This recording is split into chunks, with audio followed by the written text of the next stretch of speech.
Greetings and welcome to the Oxford Industries fourth quarter 2019 earnings call. At this time, all participants are in a listen-only mode. A question and answer session will follow the formal presentation. If anyone should require operator assistance during the conference, please press star zero on your telephone keypad. As a reminder, this conference is being recorded. I would now like to turn the conference over to your host, Anne Shoemaker, Treasurer for Oxford Industries. Thank you. You may begin. Thank you and good afternoon. Before we begin, I would like to remind participants that certain statements made on today's call and in the Q&A session may constitute forward-looking statements within the meaning of federal security laws. Forward-looking statements are not guarantees, and actual results may differ materially from those expressed or implied in the forward-looking statements. Important factors that could cause actual results of our operations or our financial condition to differ are discussed in our press release issued earlier today and in documents filed by us with the SEC, including the risk factors contained in our Form 10-K. We undertake no duty to update any forward-looking statements. During this call, we will be discussing certain non-GAAP financial measures. You can find a reconciliation of non-GAAP to GAAP financial measures in our press release issued earlier today, which is posted under the Investor Relations tab of our website at oxfordinc.com. Please note that all per-share amounts disclosed on this call are on a diluted basis. Our disclosures about comparable sales include sales from our full-price stores and e-commerce sites and exclude sales associated with outlet stores and e-commerce flash clearance sales. And now I'd like to introduce today's call participants. With me today are Tom Chubb, Chairman and CEO, and Scott Grassmyer, CFO. Thank you for your attention, and now I'd like to turn the call over to Tom Chubb. Thank you for joining us this afternoon. Just 2 weeks ago, I would have wanted to spend a good amount of time on our fiscal 2019 results and share with you the details of our exciting plans for 2020. With the recent events associated with the COVID-19 outbreak, that no longer seems as relevant. First and foremost, our thoughts are with the people who have been affected by the COVID-19 virus, as well as everyone who is working to protect and serve impacted communities. During these unprecedented times, our priority is and will continue to be the health and well-being of our employees, our customers, and the communities in which we live and work. To the extent it provides a framework for our current environment, I'm going to spend just a moment on our fiscal 2019 results and then spend the rest of our time on how we are responding to the current environment. Our consolidated financial results for fiscal 2019 were fairly consistent with fiscal 2018. However, looking at our performance in more detail shows that big strides were made in the right places. Our direct businesses, which are 70% of our sales, were strong with positive comps in all quarters of the year by brand and on a consolidated basis.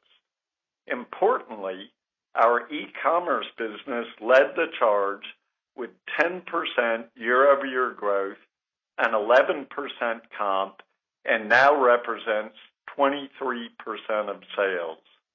At the same time, our wholesale sales declined in 2019 as many of those retailers continued to face strategic challenges, with sales to department stores representing only 11% of our consolidated revenue. We would love to continue to partner with these retailers, but in some cases, their business model is becoming more challenging, and our strategy reflects that. Our adjusted earnings of $4.32 per share, which were flat with fiscal 2018, included the negative impact of increased tariffs as well as an increase in our effective tax rate.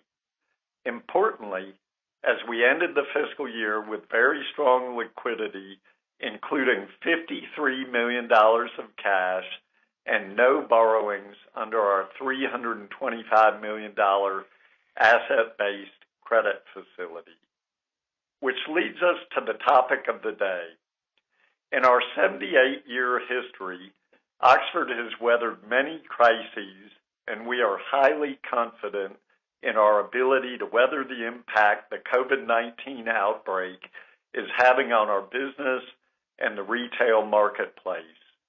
We are approaching our businesses with three top priorities: our people, our brands, and our liquidity. First, we have been and will continue to make the health and well-being of our employees, guests, and communities in which we live and work our priority. All of our North American stores and restaurants have been temporarily closed since March 17th, and our Australian stores closed earlier this week. All of our distribution centers are operational, and we've implemented a comprehensive program of prudent measures in all of our distribution centers to keep our people safe. Most of our associates in our corporate and brand offices are working remotely. As we come out of this crisis, it is critical that any actions we take preserve our ability to have the team we need in place for the future. Second, our lifeblood is the strength of our compelling brands, and we will zealously protect them. We have a tremendous portfolio led by Tommy Bahama, Lilly Pulitzer, Southern Tide, as well as our collection of smaller brands like the Beaufort Bonnet Company and Duck Head. We will not take actions to try to prop up our top line in the short run that could harm our brands over the long term. Each of our brands engages their customers with exciting websites and memorable digital marketing programs. Our technological capabilities will serve us well as we stay connected with our customers during this period of self-isolation. Our third priority is liquidity. Importantly, we entered fiscal 2020 with inventory levels in very good shape. We had a strong start through the middle of March. However, as concerns about the COVID-19 virus began to impact our business, sales have substantially deteriorated. We are taking steps to mitigate the risk of inventory increases by working with our suppliers to cancel, delay, or reduce our forward purchases. We are also taking advantage of our strength in digital to re-merchandise and remarket our seasonal offerings for this channel. Finally, preserving our liquidity will be paramount over the near term, and we are extremely well positioned on this front.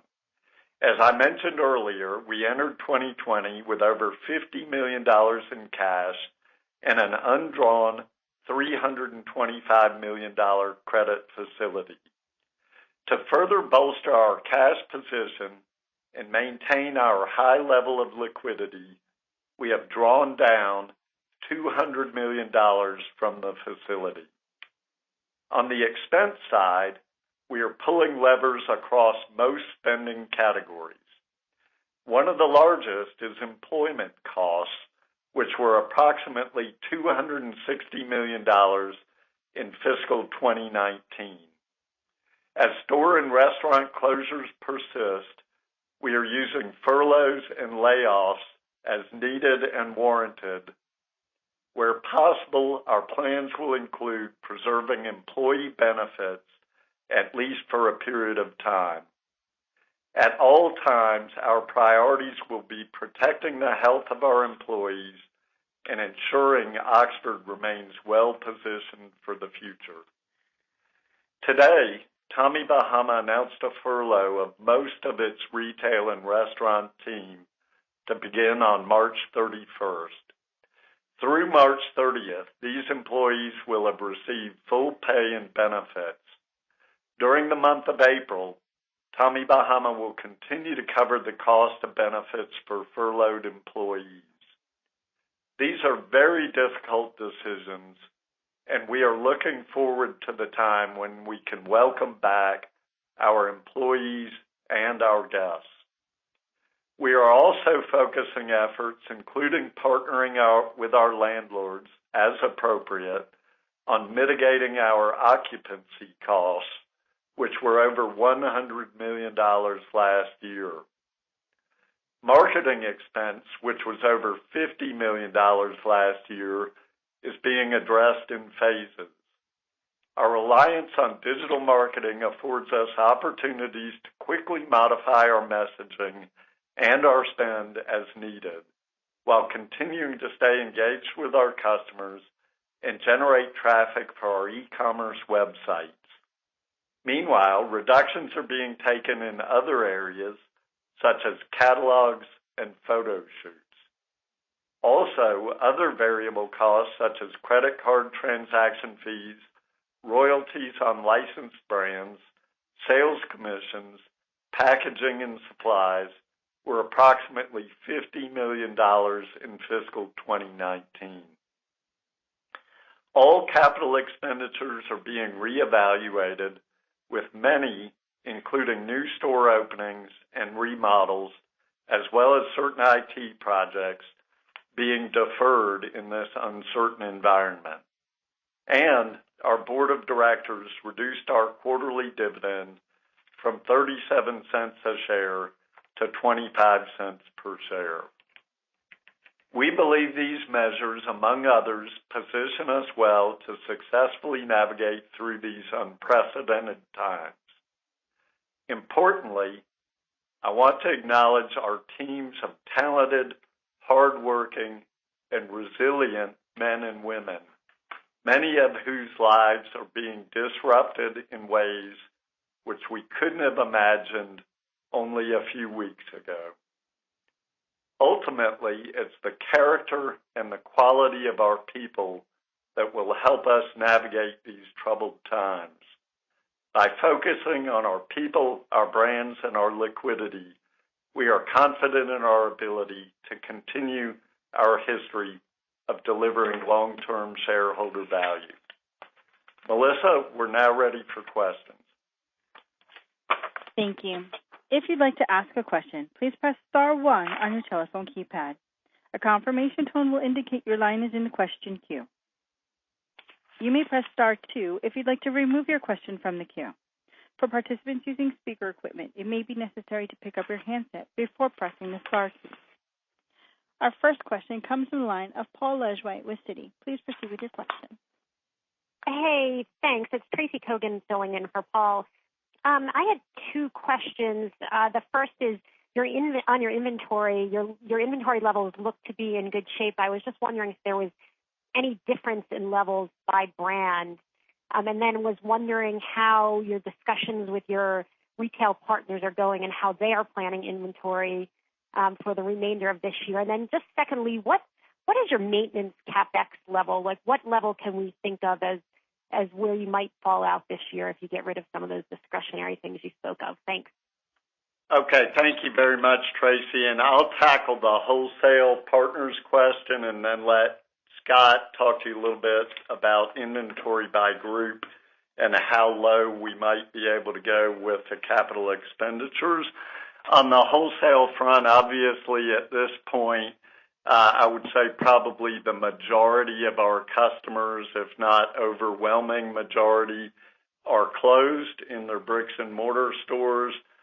Those who are still open, and they're not many of them, but those who are, I think, are not doing much business. And so obviously those people have to react with their own inventory plans. And I think, as you would expect, we're getting lots of requests for delays in delivery, reductions in the quantity of product purchased, requests for extended terms, all of those things. And obviously we're going to work through those issues. We have a lot of great partners that we want to navigate this situation together with and come out successfully on the back end. But I think all the things that you would expect are happening. Obviously, we're factoring those into our own forward inventory plans. And when I mentioned our efforts to cancel, reduce, or otherwise modify our forward inventory purchases, we're covering not only our direct-to-consumer businesses with that, but also our wholesale businesses. And we've made tremendous progress on that. It's ongoing, but we've made lots of headway on that already. Our teams are fully engaged on that. We've got a team of wholesale and other leaders from across our business, all business units, working together, sharing ideas and information. I'm very pleased. I think we'll do a good job on managing those inventory levels, as well as preserving our good relationships with our wholesale customers as we navigate through a very difficult time that neither one of us created. Scott can fill you in a little bit now on inventory by group and also on the CapEx. Yeah. And Tommy Bahama and Lanier Apparel were both down inventory-wise, and Lilly Pulitzer was up just a little bit in inventory. And then on CapEx, roughly $15 million is kind of the maintenance number. Now, some of that can still be deferred even if it's in the maintenance category, but so there is a substantial opportunity in our CapEx to reduce some spending if need be. Thank you. Best of luck, guys. Thank you, Tracy. Thank you. Our next question comes from the line of Rick Patel with Needham & Company. Please proceed with your question. Thank you. Good afternoon, everyone. Hey, Rick.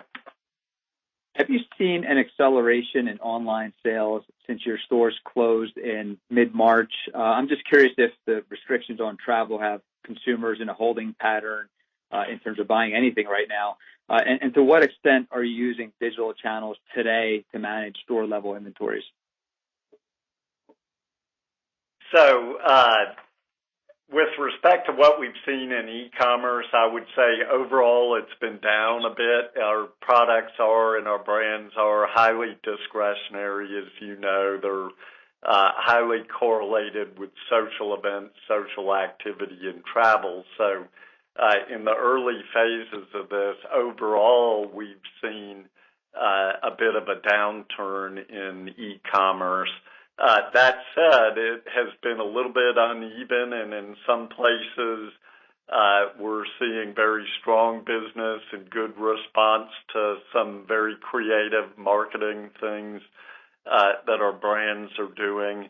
And so we're working. Obviously, the plans we had for e-commerce at this time of year are kind of out the window, and the teams are working very rapidly and very creatively to come up with messages that are appropriate for the times and resonate with the customers. And we've seen some great things happen in that regard this week, for sure.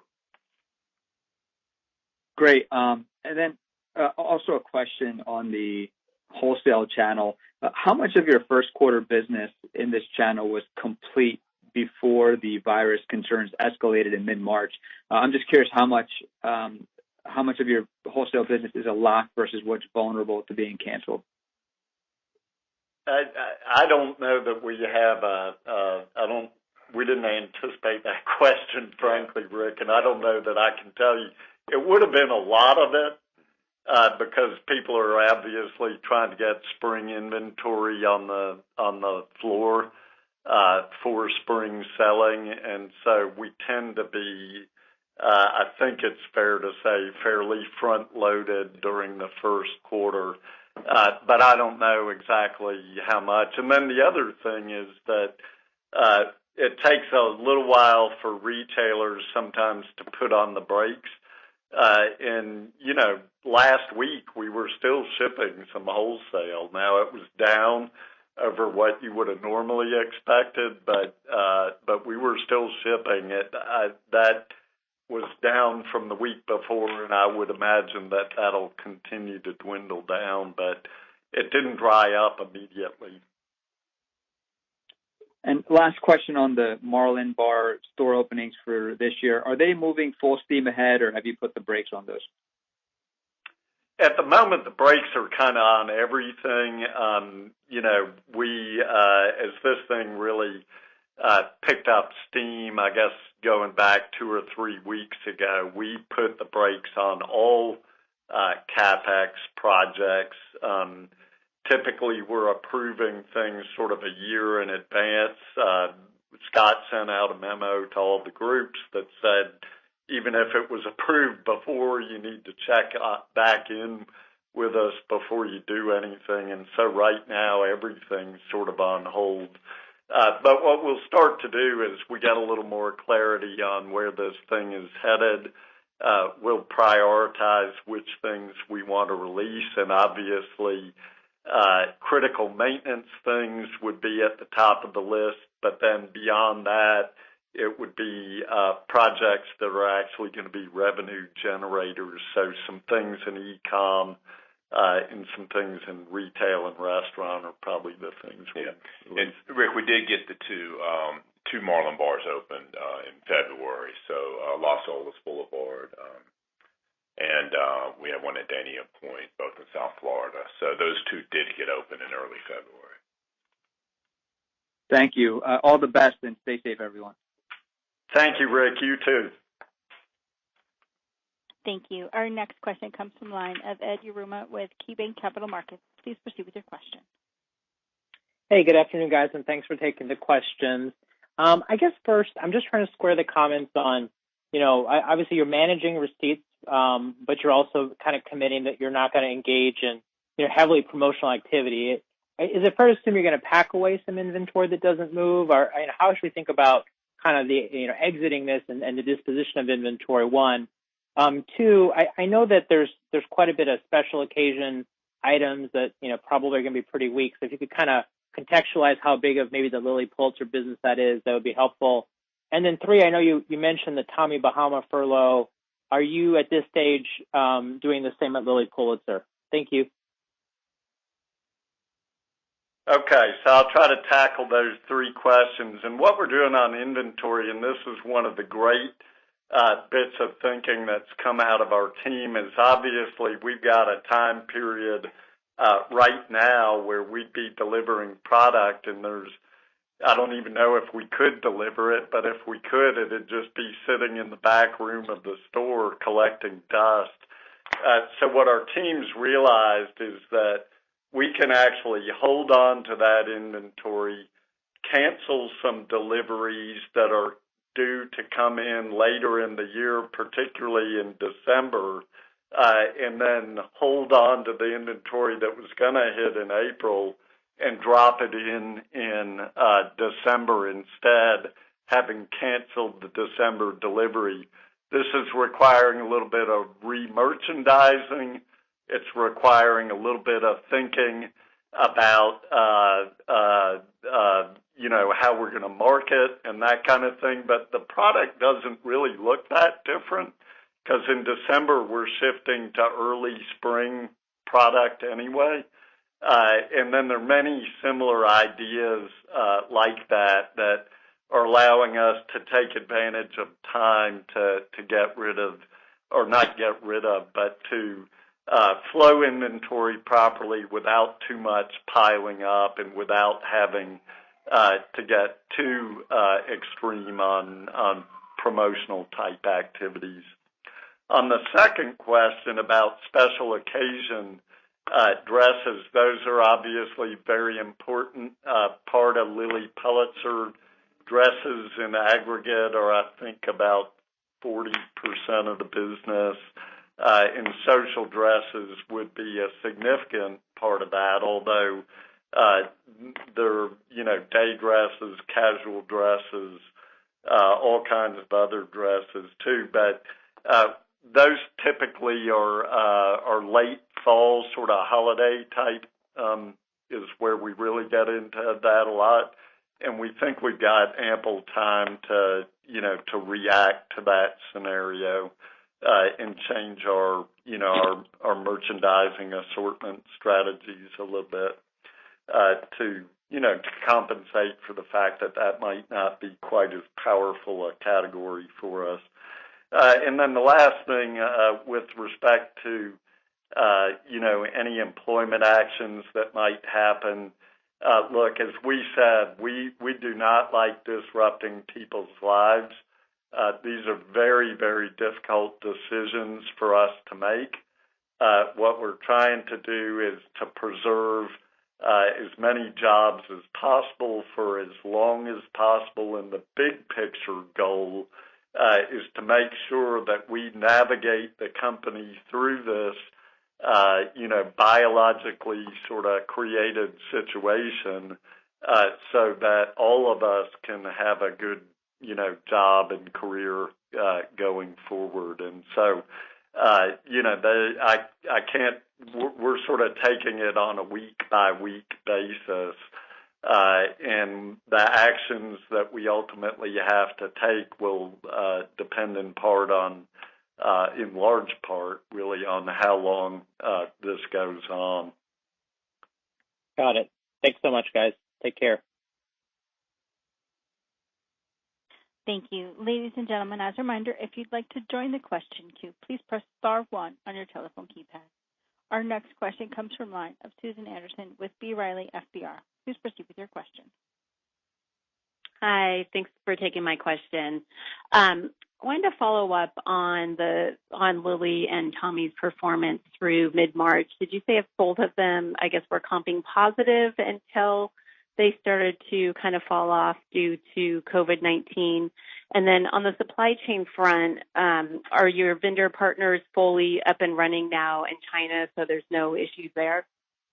Great questions, and thank you, Susan. And the answer is yes. We were looking really good up until, I guess, about 2.5 weeks ago. It's amazing how quickly this thing has unfolded. But Tommy was very strong, and Lily was really just incredibly strong in the early part of the year. And we were very excited about what we were seeing, very excited about our plans for the year, all of that. But that obviously has changed a bit. But it was, it is, as we're going through this crisis, I think it's, we want to remind ourselves that we were really resonating with our customers, and we absolutely know that we can get that back as the world starts to come back to normal whenever it is that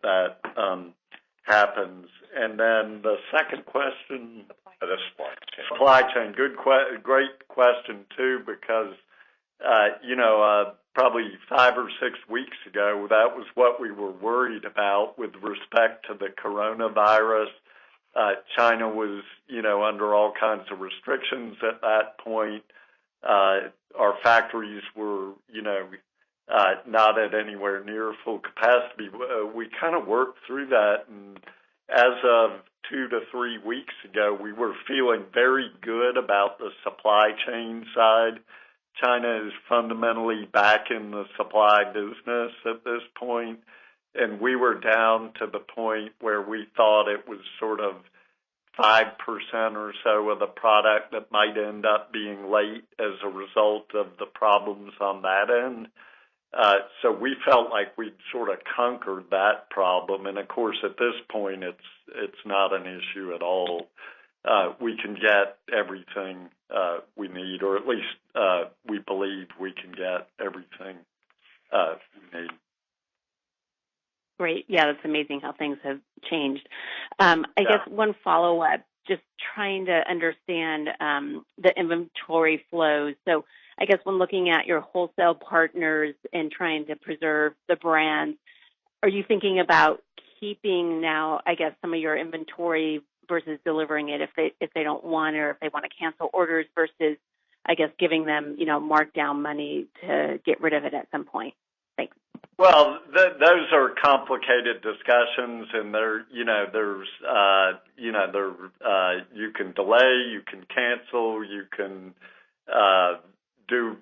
offer them terms. There are lots of different things that we can do, and it's hard to generalize, but we've got to balance our interests and their interests and make sure we're preserving our liquidity and the integrity of our brands while doing everything we can to help them be successful and help them navigate this crisis as well. So I think the reality of it is that we will, some stuff will be slower going out than we wanted. We will probably see some extension in our terms, I think, is reasonable to assume. But these are all things that we're factoring in as we focus on maintaining our liquidity, and we're very confident in our ability to do it. It's going to be a rocky year. There's no getting around it, but we think we can successfully navigate the sort of storm and then be in a good position as things start to normalize. Great, that's helpful. Well, good luck navigating this difficult environment and stay safe and healthy. Thank you. You too, Susan. Thank you. Ladies and gentlemen, that concludes our question and answer session. I'll turn the floor back to Mr. Chubb for any final comments. Thank you all very much for your interest. Please stay safe and healthy, and we look forward to talking to you again in June. Thank you. This concludes today's teleconference. You may disconnect your lines at this time. Thank you for your participation.